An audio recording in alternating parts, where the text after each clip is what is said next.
Assalomu alaykum do'stlar. Sizlarga 2015 Captiva 3'imiz sotuvdayni. Eldiler 4 bo'lgan, fara bumper qo'yilgan, 4 baloni top-toza.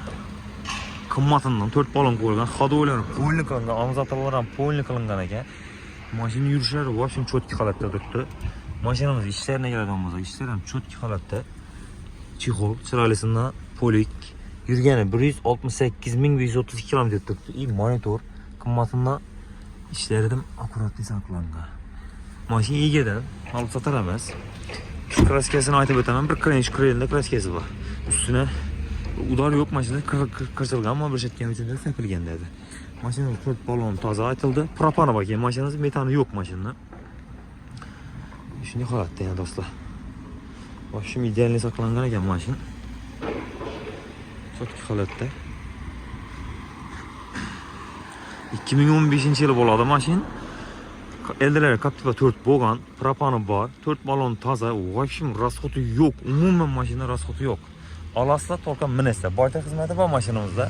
Barterga keladiganimizda Gentra, Cobalt, Damas tozasini barter bor dedi.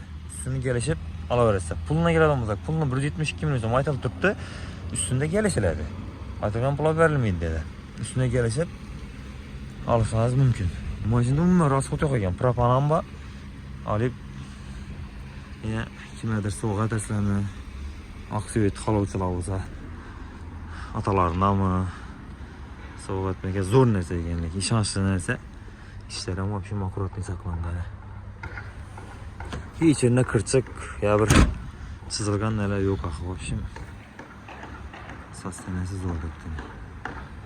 Kim ham ma'qul kelsa telefon uraversa 91dan 984 84 83.